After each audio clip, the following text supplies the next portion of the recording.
Hey, Foot Clan, are you hungering for something new this summer? Mm-hmm.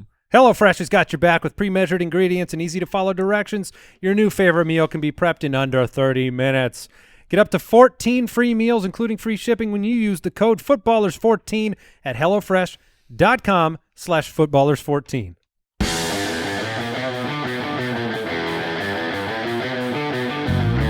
Welcome to the Fantasy Footballers Podcast with your hosts, Andy Holloway, Jason Moore, and Mike Wright.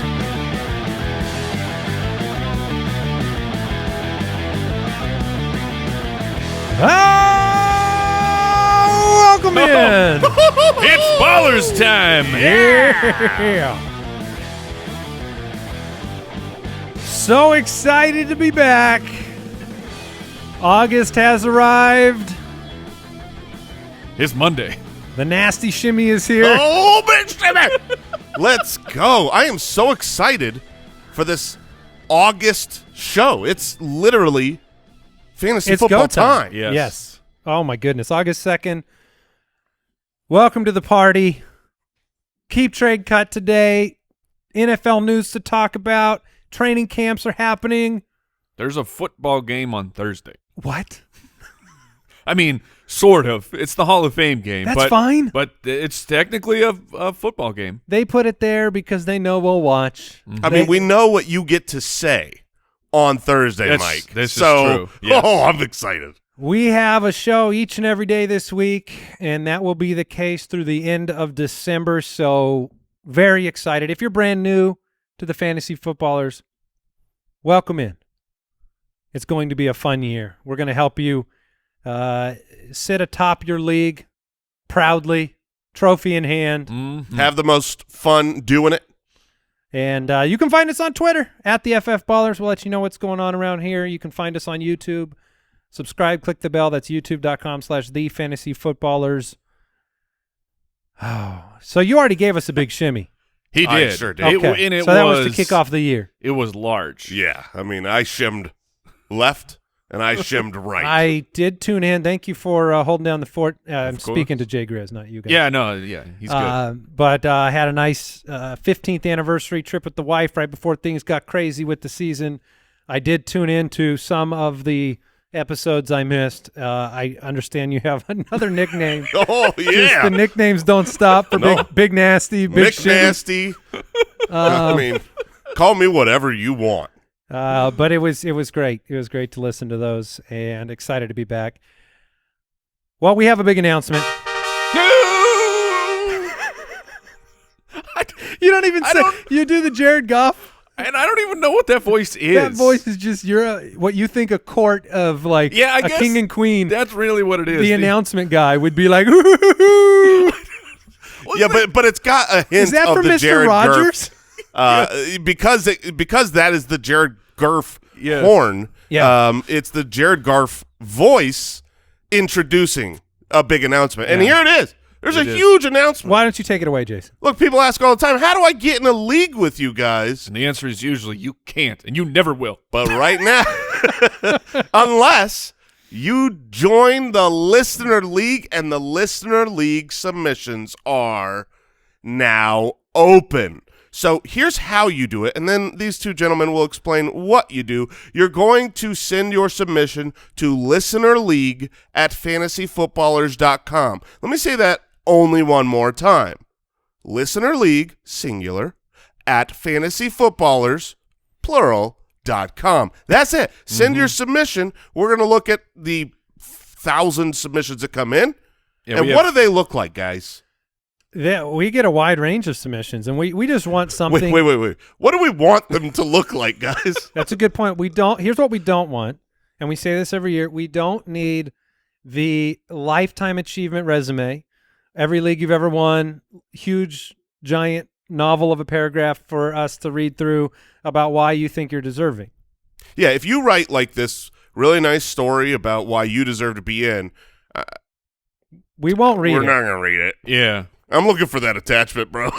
Like, So we straight just up. generally we say do something to impress, surprise us. A lot of people don't know this. Brooks, we got connected with Brooks 6+ years ago now because of a listener league submission. He's now the producer of the show. He sent in an amazing video where he kind of, turned a table over, and we could tell he was passionate about the show. And fun. Yeah, we want to have fun people. And the biggest loser, Brian Ketron, we connected through the Listener League. We've got great relationships with a lot of the people from Listener Leagues in the past, so it's a blast. Show us what your talents, your skills, your personality, something unique, and may the best man or woman win. Yeah, and that email address that Jason was kind enough to give twice, if you ask for it on socials, you're going to get a fake email address given to you. Oh, that's a good idea. Nice. Although kind of heartbreaking if somebody produces something and sends it to that. Yeah, we gave you the rules, man. You just heard it. Now. You just heard it. It was just rewind. So that's happening, accepting entries for 1 week. Then we're going to pick all the Listener League winners. The Megala Bowl is coming up, too, at the end of the month, and the winner of the Megala Bowl gets into the Listener League for the next year. So last year's Megala Bowl winner is in already, so we do have a limited amount of spots. Yeah, for the people, if you think you could get in because you're so great at fantasy football, that's your chance. Go win the Megala Bowl. Yeah, and there's only a few people that we pick every year to lose to us in that league. That's right. And so we're very excited to select some of you.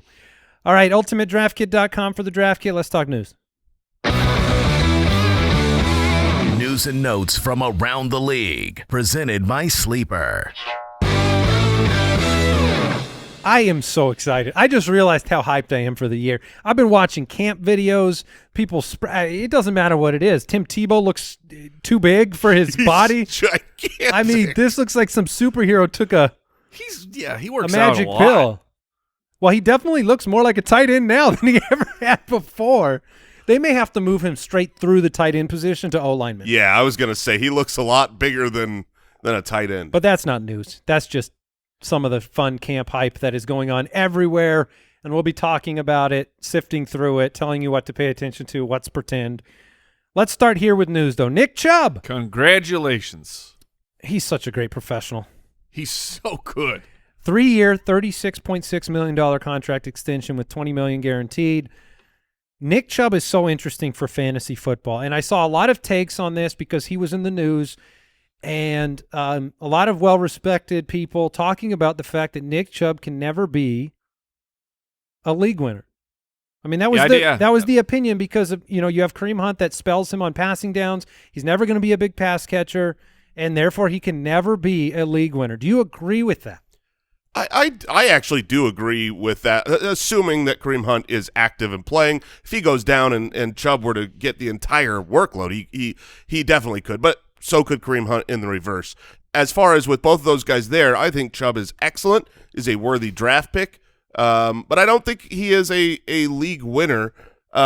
He's basically Derrick Henry light. And Derrick Henry is on that cusp where even though he's been top 3, if you actually look at the like Best Ball has end-of-year statistics of the results of wins and losses based on players, hasn't been as great because you don't have the pass catching, the game script proof part of you.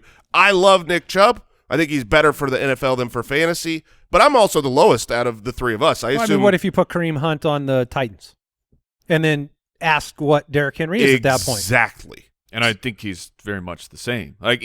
To me, if you think Derrick Henry is a league-winning running back, you should think that Nick Chubb can as well.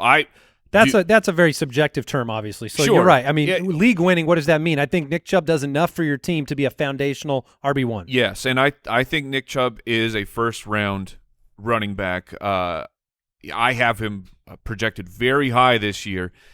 The Cleveland Browns are a tremendous team. They have a really excellent offense. They're heading into the second year, so Baker Mayfield is going to be even more comfortable running the Stefanski offense. You saw it in the second half when Baker Mayfield, it was rough at the beginning. Then they really got it going. And a reminder, this was a double-digit win team. But they were also third place in their own division, meaning they play a third-place schedule. They will be out there just playing against very inferior opponents a lot. And I think that this could be a year where you're very high on Nick Chubb. Where you have an an outlier touchdown season for Nick Chubb. Well, here's some just to put a bow on it. 12 touchdowns last year, missed some games. That's what Nick Chubb had. Yeah. Kareem Hunt scored 11 times. Yeah. So that's kind of wild when you look at that situation. 11 touchdowns go to another running back on that roster. All right, couple mediocre signings of the week: Devonta Freeman, Alfred Morris. Freeman goes to the Saints, Alfred Morris to the Giants. Depth signings for those teams. The big news that broke, Carson Wentz. Yeah. This was monstrous news that broke. Saturday's show talked about it, out indefinitely right now. The latest on Carson Wentz is he's going to try – he's playing a little game in a way where he's going to take a test and see if his foot recovers and he can rehab it before going into surgery. So basically, can I play through this pain if it recovers a little bit or not? What do you think is going to happen, and how does that impact the rest of these players? Because obviously if your offense isn't moving the football, that hurts everybody. Yeah, I think he's going to have surgery in about 2 weeks. That's what I think. Yeah. Not a doctor. Obviously, the rest approach is the only way that he can be there for week 1 is to avoid the surgery and play through it. If he does, I think you're going to have a less mobile version and you're going to be unhappy. And if he does have the surgery, you're probably looking at about a week 6 return to action. So he's off your redraft draft boards and irrelevant for the first half of your season for Dynasty. It's just bad news for Carson Wentz. I think the question is what happens for the hopeful upside guys like Pittman. Yeah, it hurts. I mean, it hurts the upside if you have an unproven quarterback on any team. So if Wentz isn't out there, then you're leaning on Jacob Eason? Yeah, and easing on down the road. Yeah, easing on down the rankings maybe for these players. Just throw it to Mohali Cox. He's huge. Well, and I think put it up there. I don't know what you guys talked about. I don't know how much news was out on the Saturday show. That it was very brief. So Jacob Eason is a dynasty pickup. Yes, 100%. Because they have a great offensive line, a great head coach, and like you said, Jason, if he ends up having surgery, there's no guarantee that it's 6-week return, that he's fine. Yeah, he's a 4th-round draft pick. This isn't some 7th-round undrafted fodder. So there's a chance he could come in and impress. Yeah, I don't think anybody thinks Jacoby Brissett is a franchise quarterback, but he had some games in that offense when he's had to fill in. They also signed Brett Hundley. So if you know where their chips are being pushed, they're at least preparing for the worst with Wentz. Devonta Smith, Eagles' first-round wide receiver. The injuries with Philadelphia, they've been piling up every single year. He's going to miss 2 to 3 weeks, has a sprained MCL. They were worried. He underwent an MRI, and they said that they were worried about a season-ending type of injury. So this was good news. But a sprained MCL, first year in the league, first time with a new quarterback, you have now, I don't know, you just have more question marks around him. Well, and you're not going to see him in preseason, so he's going to start plummeting in draft boards. We always say, or at least I do, when a player is injured during your draft, don't buy the injury dip. Just grab healthy guys. I think the hope here is that he turns into an Odell Beckham type of rookie season where you started injured and you come back and you're a superstar. But outside of that, it's bad news to miss camp, miss preseason. You might not even see him in the regular season, just physically. You might not be able to see him. He's very tiny, very skinny. Yeah, well, like when he turns sideways, you mean? That's what I mean. He just disappears? It's the envelope post Paper route. Mario type of. Paper Mario. Oh, yeah. Yes. Okay. He just slips into 2D. Oh, no. Because I know what that means, because that's too good of a nickname. So Paper Mario's out for 2 to 3 weeks. Hollywood Brown, hamstring injury, worse than originally thought, according to head coach John Harbaugh.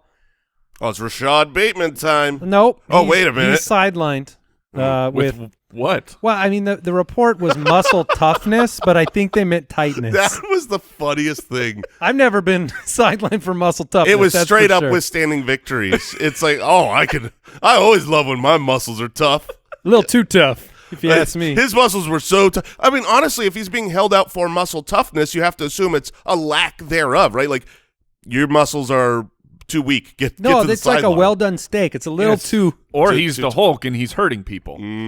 So here's a. So it's the Lizard King time. I was going to say, have you talked about the Lizard King at all? Not much. We got to get that updated with the right jersey there, Brooksy. Put that on the list. The Lizard King is getting a lot of hype. Sammy Watkins is his name. He is the Lizard King because he genuinely believes he is a lizard person. Right. This is a fair nickname.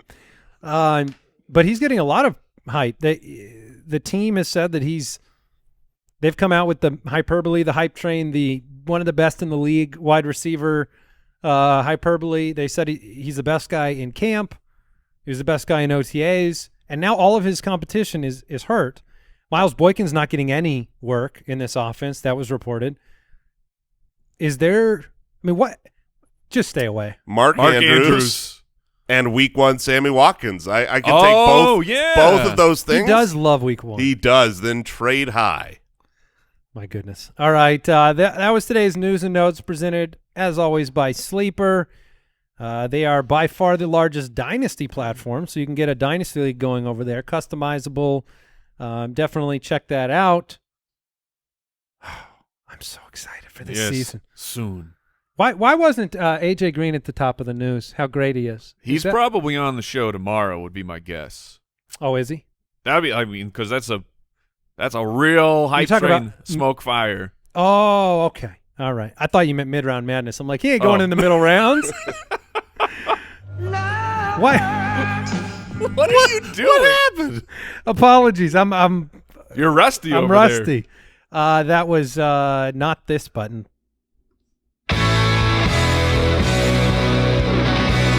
Keep, trade, cut.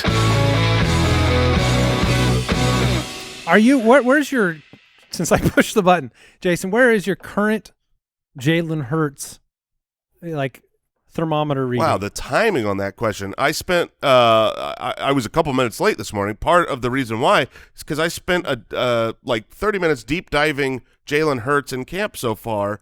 Read a bunch of reports, and he's been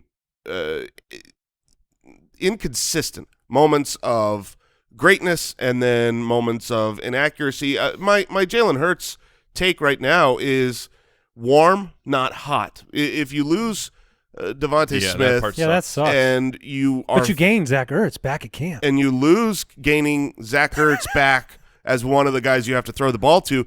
I don't think he has great weapons. It is comforting in the deep dive to see that there are packages for him to run. He has been running as planned, scripted runs, because there was some question about that early in the offseason with the new head coach coming in, whether they were going to play to the quarterback's strength or not, and it seems they are. So that's good, but the weapons are not inspiring. Yeah, I mean, the one thing that I will always give Jalen Hurts credit for is I think he is a natural-born leader for the position. Like, I think he has the mental makeup of one of the elite type of – but there have been quarterbacks like that haven't gotten over the physical play hump. Mm-hmm. Like Colt McCoy is an example where well-respected around the league, never got that job. I think Jalen Hurts is going to be put into a position to succeed. I just hope he has Devonta Smith and company. And he will weapons. Eventually. Yeah. All right. That was no, we're in the keep introduction trade to Keep Trade Cut. Oh, man. Monday morning. So we are going to go through a number of these. Let's start with third-round wide receivers. Keep Trade Cut, Keenan Allen, Terry McLaurin, and Allen Robinson, all going in the third round. Allen is going the highest at 306, McLaurin at 307, Allen Robinson at 311. Difficult decision here. Extremely, and it's making me if you go evaluate my the projections are not in front of me. The rankings, though, I have Keenan Allen at 7, Allen Robinson at 9, and Terry McLaurin at 12. And this is, I guess, there's some team makeup decisions when you're drafting these wide receivers. I feel like my keep is Terry McLaurin because in the third round, I want not only a player. These are all safe players to me. Like I'm not concerned that one of them is going to bust right now. But as far as getting into the top 5, I mean, I don't know that Keenan Allen can get there, and I don't know that Allen Robinson can get there. That's an okay way to look at it, in my opinion, because there's two scenarios here. This could be the wide receiver 1 if you went running back to start the draft. And if you're looking for pure upside, like you said, we've seen Keenan Allen. He's an elite player. You have him ranked higher than Terry McLaurin. But I know that like a lot of people have McLaurin locked in as an auto pick in the 3rd round. Well, if you're looking at a guy who could finish as, a top 3 wide receiver, Keenan Allen and Allen Robinson are very, very safe. The targets are going to be there. You're talking over 140 targets, over 150 targets. That's probable, not just in the range of outcomes. That's like the assumption. And so having those should be guys, the assumption for Terry as well, though. I don't think it is, because we haven't really seen him be a long-term, multi-year target hog. With Keenan Allen and Allen Robinson, every single year they're 150 targets. So the safety's on their side, but I don't know that they have the athleticism at this point in their career to truly go ham and over the course of the season take 4 or 5 70-yard touchdowns the way that Terry McLaurin can. So when you're on the clock, I get that. Like, I have Allen Robinson as my highest-ranked guy here, and I think that I would probably be willing to draft him, but I want to draft Terry McLaurin because of the upside. I think that he is the riskiest of the 3. I'm going to keep Keenan Allen here. Just to keep the safe. I'm going to keep Keenan. Well, it's about quarterback as well. It's about the knowledge that I have of who's leading that offense throughout the year. I love the offensive line improvements. I was watching some camp video of Justin Herbert that was getting me hot and bothered. I mean, that kid is so talented. With McLaurin, the hair is back too. Thank goodness. Thank goodness. Yeah, Samson situation there. The shoe dropped after that. After the hair dropped, the shoe dropped. But Terry McLaurin offers a lot of upside. But like Jason said, I mean, you haven't seen a fantasy finish there yet. You've seen stretches where if you mapped it out over the year, he would be there, no question. But you don't know. I mean, right now, I don't know if you guys talked about it on the Saturday show. I mean, Washington said that it's an open competition between Heineke and Fitzpatrick. That feels like very much a wink open competition. Even if it's not, Ryan Fitzpatrick hasn't played a complete season in a long, long time. True. And then with Chicago, there will be either a transition or there will be a rookie quarterback. So with that knowledge, the best guarantee is who I'll go with. So I'll keep Keenan Allen. I'll definitely trade Terry McLaurin because the hype is extensive appropriately, and then I'll cut Allen Robinson. Yeah, I love all 3 of these players. I'm going to keep Allen Robinson because even though his quarterback play is a little bit questionable, his quarterback play has literally always been questionable. He might have the best quarterback he's ever played with right now. Has he ever finished ahead of Keenan, though? Has he in ever? The last 5 years?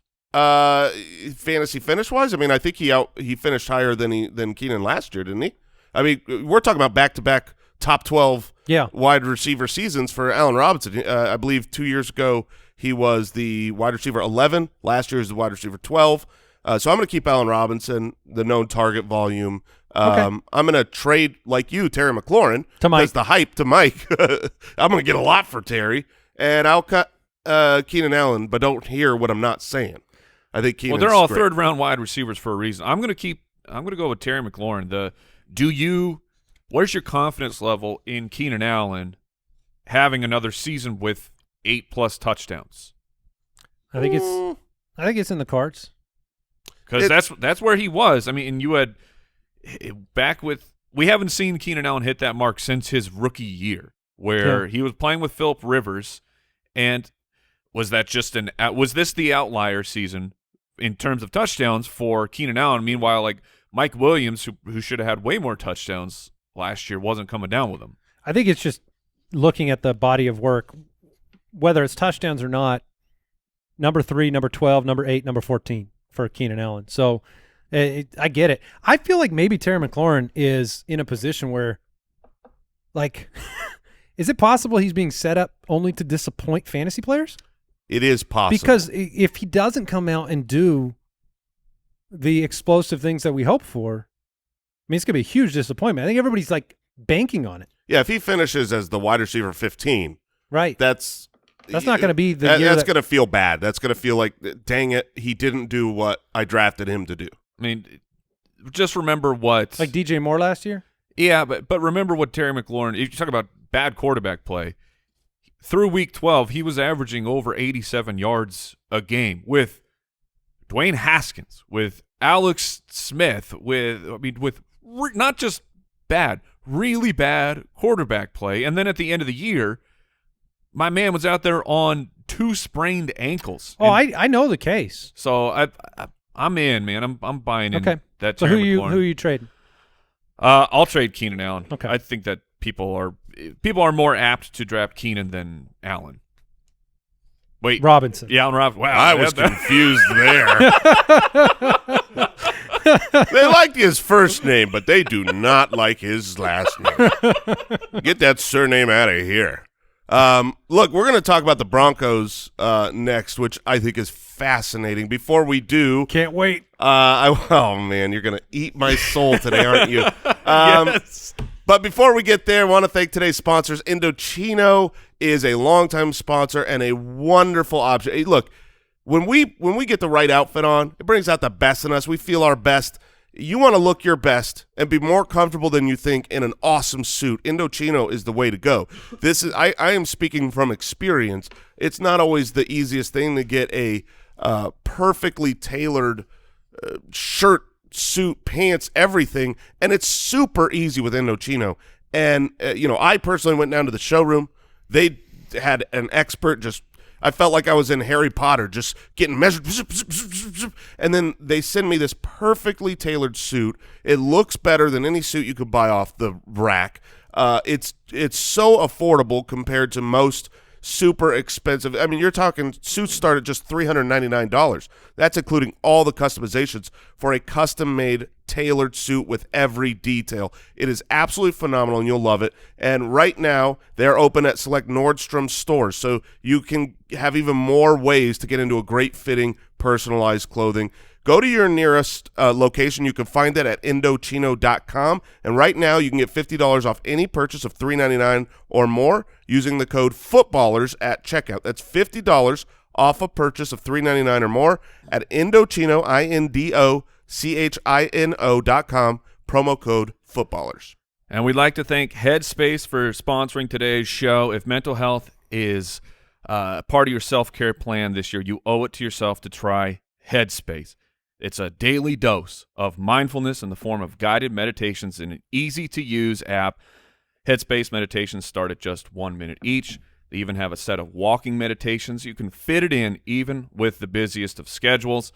All 3 of us have a Headspace account. I've been practicing more and more on the meditation, trying to bring that down. I've had anxiety my whole life, and sometimes it gets out of control, and I realize, I'm not taking care of myself. I'm not taking care of my body. I'm not taking care of my brain, and Headspace can really help you do that.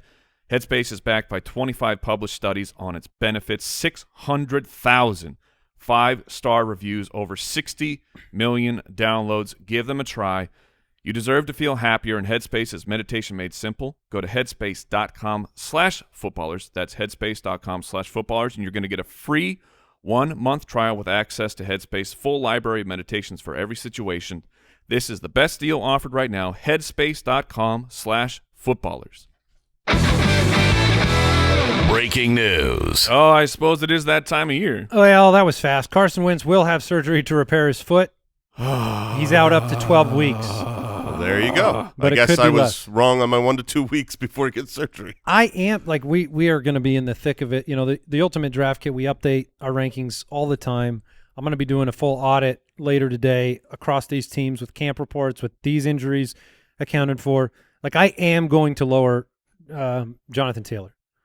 He is not going to be not being attached to an offense with an established quarterback and the variables therein. He is going to be dropping down my rankings a little bit. I feel more confident with Ezekiel Elliott at this point than Jonathan Taylor with Carson Wentz missing time. And so those changes will go into effect very soon. It's disappointing. I wanted to see what would happen there, but here we have another injury. Michael Pittman was you were starting to – Michael Pittman was on the board of our on the whiteboard. We write down temporary names of these are guys that we are looking at to be my guys. Michael Pittman was on the board for me. I was drafting him everywhere. This is extremely disappointing for his upside. Not that I think Carson Wentz is the best quarterback in the world, but he's at this point of his career, he's a better option than Eason or, I mean, God forbid, Brett Hundley wins that job out from underneath Eason. And, well, Eagles, you're not going to get your first-round pick. Yeah, that's out the window. Sorry. Unfortunate that another injury to Carson Wentz hurts the Eagles. Wow. I mean, He just can't stop hurting them. can't stop hurting the Eagles. Goodness. All right, our next keep trade cut. Broncos receiving options that were, quote, drafted to be great. Okay, so we're talking about Cortland Sutton in the 6th round, Jerry Jeudy in the 8th round, Noah Fant in the 7th round. Who was drafted to be greatest, though? I think that's a good. I thought it was Fant. I would think Jerry Jeudy. That's kind of where I lean, but Ooh, but they were all drafted to be great. Fant was 20th. Okay, I was thinking of Hawkinson. Hawkinson was top 10. Jerry Jeudy was 15th. So he is the highest drafted player of this bunch. Yeah, so difficult decisions to be made here. The last I was reading about Broncos camp is that neither quarterback had done enough to separate at this point. It sounds like the edge is for Drew Lock, though, from the beat reporters I'm following. Okay, Bridgewater's been a little bit more accurate from what I understand. Yeah, I was going to say we are following different guys because I thought the edge is going towards Bridgewater. Probably means it's right down the middle. Yeah, last I saw was, had like 2 incompletions. And so you can look, Chad Henne has proved that you can complete almost all your passes. Teddy Bridgewater loves to throw completable passes. Pennington, that's who I'm completable passes right next to him. So here's the story before we keep trade cut it. Cortland Sutton's going in the back of the 6th round. The knees, the recent reports on the knee is that he hasn't been able to open it up yet. He had a great season 2 years ago, but again, he was not good with Drew Lock in that season. He missed a year. 3 games. And then we have him coming back. Jerry Jeudy's in the 8th round. 2nd year in the offense as a professional. Also, he was number 2 behind A.J. Green on the quantity of uncatchable passes last year. And then Noah Fant, who is going into year 3. You've got that narrative, tight ends, it takes a little while. The Athletic reporting that Noah Fant's role in the Denver offense is evolving to include a wider variety of routes. He's going to be valuable to this offense, Jason. And then so that's the scenario, and he's in the 7th round. So lots to think about here. What's interesting is that generally when you have 2 wide receivers and a tight end drafted in the first 8 rounds of an NFL draft, normally one of those guys goes early in fantasy. All these guys are in the 6th round or later. So I think there's a lot of indecision with Denver. Nobody's putting all of their chips into one basket, but the likelihood that one of these guys has a really nice year and therefore is a draft value is very high. Yeah, I mean, you want nebulous situations. You want a receiving core like this where you don't know exactly where it's going to come from. Obviously, the reason they're all nerfed in value is because of the quarterback. We don't even know who it is. And when we decide who it is, we're going to be disappointed. Like, it's not like, Teddy's there, everyone moves up. Or, like, they both suck. So, it is what it is. When I look at these 3, I've been hot and bothered for Cortland Sutton this whole offseason. I really think he's going to get back, get strong. And then, of course, the camp reports and some of the videos showing he doesn't look 100%. And at this timeline, I would expect him to look nearly 100%. I shouldn't be able to watch and be like, I don't think he's 100, even if he's not there yet. So I am worried about Cortland Sutton. So would you take the value on Jerry Jeudy around a little bit more than a round later where, like, I'm the only one in this group that has Jeudy actually ranked ahead of Sutton. So he's the keep to me because he's going the lowest of these 3, and I believe in him. I would trade Sutton. I'm not going to bank on it. He's a great player, and then I guess I'll cut Noah Fant. But that's starting to be how I'm leaning as well. I mean, Noah Fant is – I get it. I get all the reasons that Fant should break out, and he can. And you guys are laughing because there was just a dynasty trade recently. Can we talk about this, please? Yes. Yeah. I tweeted this out too. So Jason, if you've listened for a while, I acquired Mark Andrews from Jason long ago when the trade of Mark Andrews for John Ross doesn't sound as stupid as it sounds now. Right. It sounded reasonable. John Ross obviously didn't pan out. Mark Andrews did pan out, and therefore I've held that over Jason's head for many years. We had the opportunity in a very large dynasty trade recently, a rare one between the three of us, to Jason exchanged Noah Fant in a deal where I gave him Mark Andrews. There were other players. But I just want the people out there to know, like, if Noah Fant outperforms Mark Andrews, I'll die. So if you're rooting for the show to have all three of us on it, oh man, that's tough. then root for Mark Andrews. Then root for Mark. This isn't. I don't need to be anti Noah Fant necessarily. I just need Mark Andrews to be much better than Noah Fant. That's all that matters. It also helped that like multiple Noah Fant hype pieces started to get written moments after the trade. Like they were holding them. Like the editors were like, hold. Hey, is that trade done? Yeah. Okay. Release the hype. Yeah, but for Fant, I mean, there's so many good pass catchers, and there's not an elite. Like Aaron Rodgers is not coming to town, Denver. I'm sorry. If Bridgewater's the quarterback, I would feel more excited about the potential of Fant to have an every week role and a goal line role that I could trust. That's where I would get a little more excited. I mean, I just cut him in the keep trade cut, even though I traded for him, because the other guys represent more upside. I'm going to keep Cortland Sutton still, trade Jerry Jeudy, and cut Noah Fant. But I will say this. I mean, if we rewind the tape over a year, Jerry Jeudy has been a guy I'm in love with. He was almost a my guy last year. I think the talent is off the charts. So I am rising on him and opening up to the reality that he could have. Opening my heart. And I'm allowing myself to see who he really is. Right. As a person, as a man. But the breakout potential is definitely there for Jerry Jeudy. He's wickedly talented. Booty scooting to Jerry Jeudy? Booty? That doesn't really work. I don't know. Well, you went with Scootin' instead of Scooty. What did I say? You said Scootin'. Oh, you have to say booty scooty? Yeah. No, that's weird. Scoot your booty, no booty, no booty, scoot. Booty! All right, let's just stay with Jerry Jeudy on that one. All right, I'm keeping Jeudy. Okay. I guess I'm trading Sutton. I feel like someone out there is all in on Noah Fant, though. All right, let's do a multi-position keep trade cut. All these guys, are these all tied at 603, Brooks? Yes. So they all these- averaged out to that. These three players, when you average out their ADP, are identical. So That's this will fun. This will be fun. Mike Davis at 603, Russell Wilson at 603, and Brandon Ayuk at 603. Ayuk. So right now, Davis is our 22nd ranked running back. Wilson's our 8th ranked quarterback, and Ayuk is our 32nd. Oh, that's my fault. Yeah. That's not. I like this keep trade cut because this is super so easy. easy for me that it's Brandon Ayuk, first round pick last year from the San Francisco 49ers, proved to the team that he can be that dude. And if you want to read into training camp hype, Ayuk is the one. I know Deebo Samuel's getting little, but Ayuk is the one that, at least that I am seeing, that is being showered in praise by the team, by the reporters of the 49ers. And Ayuk, if Ayuk takes a second-year leap, I mean, he can finish as a top 15 wide receiver. He is my number. So obviously the number one second-year wide receiver to take the leap for everyone is CeeDee Lamb. Like that, okay, Yes. done. But when you look at, there's always a handful of second-year wide receivers who take that leap to fantasy, gold mine. And Brandon Ayuk is my number one shot after CeeDee Lamb. He's the guy that I think has the talent, It's the not Jalen ability. Rager?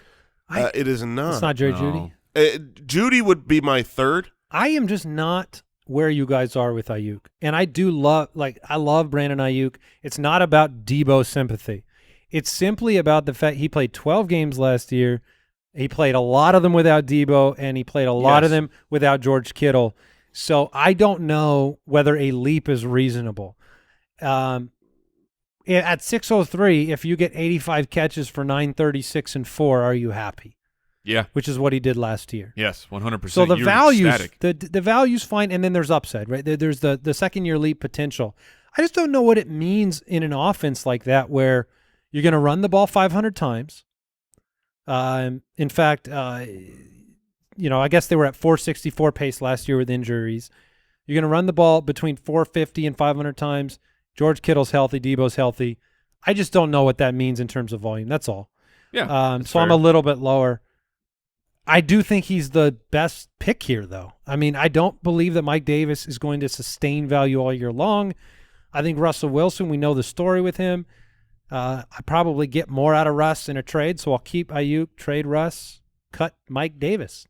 Yeah, that is how I see it as well. Solely the trade and the cut is based on value. You're going to get more for Russ than you will for Mike Davis. If I was drafting, I would draft Mike Davis ahead of Russell Wilson. But yeah, I'm gonna take the wide receiver in this round. If you look at the sixth round over the last 5 years, you just look at the bust rate. 64% bust rate for running backs, 70% bust rate for quarterbacks drafted in the 6th round, and a 59% for wide receivers. So odds are on the wide receiver. Odds apparently are on busting. That's true. Well, it's the 6th round for a reason. Yeah. In that That's time, what they say about it. in the time span when Brandon Ayuk was that guy, I mean, he was a top 12 wide receiver. Yeah, volume. You're just averaging over 11 targets a game. If you can guarantee me that he gets the targets, he's going to be amazing. Yeah. He's a great player. And he impressed me a ton on the field last year. He played very, very fast and seemed in tune with the offense as a rookie. All right, I've got a fun one for you. The Pittsburgh Trio. I disagree. I have a not fun one for you. Thank you. Honestly, this is almost in the same Denver boat, the way that nobody's ADP is high because everybody is confused about who to go with. Deontay Johnson is going in the late 5th round. My goodness, I love that. Chase Claypool's going in the late 6th round, mid to late. And Juju's going in the mid to late 7th round. I'll give you mine and then I'll get out of the way. I'm going to keep Deontay. I'm going to go ahead and trade Claypool, and I'm going to cut Juju for fun. Yeah, it just makes you happy. It does. Oh, poor brings Juju. me joy. But no, I think Deontay is what I saw in the field last year, mixed with the targets, mixed with the age of Big Ben, how Big Ben tends to trust certain players. Even when they were all out on the field, I mean, he trusted Deontay the most. So I believe that he has a guaranteed floor that the other guys don't have. Yeah, it's tough for me between Deontay and Chase Claypool. If this is full PPR, I'm on Deontay because I do think he's going to be peppered with targets. The valuable targets, I think the physical talent upside, the league-winning pick is more towards Chase Claypool. We saw his nose for the end zone. We saw how they used they used him in the red zone. He has deep ability. He can take a screen as well. I mean, he was also highly targeted on his routes. He was targeted on 23% of his routes, which was 14th among all wide receivers, number 1 in rookies, even over Justin Jefferson. So you're talking a lot of these. I mean, we've talked 3 keep trade cuts in a row with these second-year wide receiver breakout potentials. But I do think I'm going to end up going with the volume of Deontay Johnson, go with the first read, going with what we've seen from Big Ben lately, which is I got the ball in my hands and now I don't. Yeah, and that's Deontay. I have no problem with that, but you, Jason, Ayuk is your number 2 second-year breakout player. Chase Claypool is the guy for me behind CeeDee Lamb. Remember, Chase Claypool you saw the production, but 6'4", almost 240 pounds, and has elite athleticism. Like, you're talking Chase Claypool, and I highlighted a while back over the offseason. I mean, the amount of rookies who have hit that 10-touchdown mark, it's just hit after hit after hit after hit. And if Chase Claypool can hit that second-year breakout and be even better than he was, his upside to me is enormous. Like, Deontay Johnson is a great pick where he's going. I don't know why people are fading Deontay Johnson, and I get, Big Ben's older. He looked bad last year, except all of the wide receivers were very fantasy relevant last year, and that narrative that I went to of Big Ben's arm may not have been ready to play last year, And that's been the talk over camp and off seasons. Big Ben is saying, my arm wasn't ready to go, and I'm back. You know, it is more healed this year than it was last year, where he talked about his rehab, where he was just throwing all the time. And like, you're already getting into arm fatigue heading into the season. So Chase Claypool, to me, can take a DK Metcalf jump up, where to me Deontay Johnson can't do that. Like, he'll be solid for your team. He'll be an excellent wide receiver too, but he's not going to make that type of a jump. You know, last year, despite the noodle arm, Pittsburgh wide receivers combined were the second most fantasy points. Yeah, exactly. Juju, the guy that you all three of us are cutting, right? Yes, yeah, we're all cutting. And Andy did it with a smile on his face.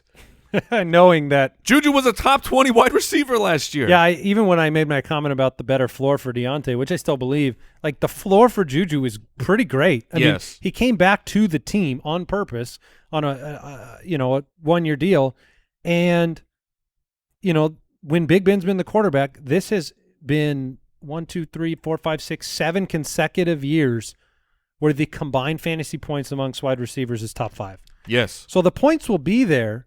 But they're, it's like last year. Like, they were there yet last year, number 2 overall, but Claypool was hard to predict when to start him, especially over the back half, drop problems with Deontay, and then Juju was just kind of pathetic in terms of big games. Yeah, it is funny how fully disrespected Juju is here. Mm-hmm. He's played 4 years in the league. He's been the wide receiver 16, the wide receiver 9, got injured in 2019, and then the wide receiver 18 last season. So he's pretty much always been really solid for fantasy. I think solid is what people didn't want. Right. People wanted the giant Antonio Brown breakout. It didn't happen, and now we are filled with hatred. And we should not be. It's just funny to think that you can, based on this Keep Trade Cut today, like, let's say you go, you're running back heavy to start a draft. Maybe you end up with Kittle or Waller. Like, 5th and 6th round, you could end up with Deontay Ayuk. Yep. And why we're RB heavy at the beginning right now. Could be completely fine at wide receiver with those two guys. Like, I would not feel uncomfortable if I'm strong everywhere else running those two guys out there. Agreed. All right. One more. 5th round wide receivers. Adam Thielen, Cooper Kupp, Kenny Golladay. Basically all going at the exact same spot. I will take Deontay Johnson, please. Yeah, not seriously, me, right? Not me, not I. All right, well then let's. Not you, huh? No, you kick it off. I will take Cooper Kupp. I think Cooper Kupp is 1, great friend of the show. 2, an excellent wide receiver. With the injury to Cam Akers and the arrival of Matthew Stafford, I think they're going to be throwing the ball more, and I think they're going to be able to throw the ball downfield more. They're going to have more plays that are unscripted, moving out of the pocket, moving around the pocket, things that Jared Goff couldn't do.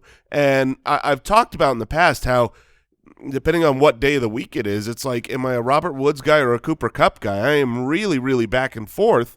Well, Cooper Kupp sitting here in the middle of the 5th round is a really good value. We know the ceiling. We know that he has the upside in this offense to be a top 10 wide receiver. We've seen it before. He was the wide receiver 4 2 years ago, and he really disappointed last year. But so did Jared Goff. So did the offense for the most part. And to me, I think taking a shot at a bounce back for Kupp with an improved quarterback, a need to throw the ball more, I like Cooper Kupp quite a bit. You're going to keep Kupp. Keep Kupp. And then you're going to trade Golladay to Mike. All right. Okay. And that would necessitate me cutting Adam Thielen. All right. I'm gonna keep Kenny Golladay here. Oh. The pure alpha number 1 guarantee on the team. I didn't, to speak to Cooper Kupp, I love the player, but I didn't think last year could happen to Cooper Kupp. I didn't think that in a Sean McVay offense where you play 15 games that you could finish outside the top 24 at the wide receiver position. I didn't think that was possible. And so where did he finish? 27. Okay. And so, yeah, I didn't think that a 3-touchdown season was possible from Cooper Kupp. So knowing that the range of outcomes is a little bit more extreme than I thought, I will go with Kenny Golladay, who I think if he's on the field, just provides a little bit more upside. So I'll keep him. I'll trade. I guess I'm trading Kupp to Jason, and then Thielen will be my cut. And I'm still keeping Kenny Golladay, despite the reports out of New York are not great right now on the offense, and in particular, the quote I saw was that Kenny Golladay is not standing out, which is upsetting for a team to give a wide receiver that much money and not have him immediately make a stamp on out there at training camp.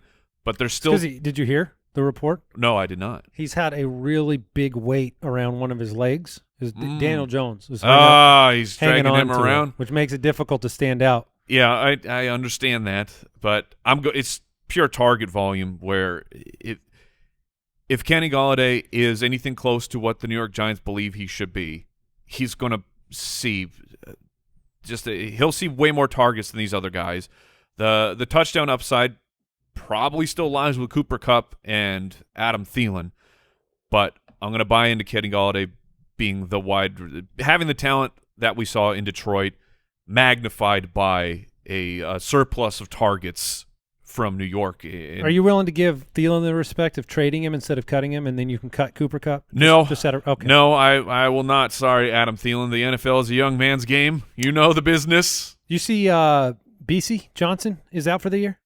Oh, yeah, is he? Yeah, and they just signed Dede. Yeah, they did. Signed Dede and Irv Smith. There's been some stories about him. Like, it's interesting. The other there's also catchers. no quarterback right now in Minnesota. Well, yeah, there will be. But there will be, but training camp, there is no people. There's one, and he's been impressing. They said. I don't remember Browning. I don't remember what his last name is. Did you see Dalvin Cook has been taking some quarterback snaps? Oh no, that's where they are with the COVID protocol. Zimmer up in is Minnesota. so upset. He's so upset. All right. Want to thank Pristine Auction, great friends of the show. There's a Justin Jefferson signed jersey up there right now for $67. Ends on Tuesday night. There's a Josh Allen signed jersey up there for $74. That's on Tuesday night too. But there's hundreds of daily auctions. Your favorite players, you can check them out at pristineauction.com. Use the code BALLERS to get a $10 credit. We're going to do some mid-round madness on tomorrow's episode because guess what? There's another episode tomorrow. So exciting. I bet you we'll have more news because it's happening every day. Goodbye.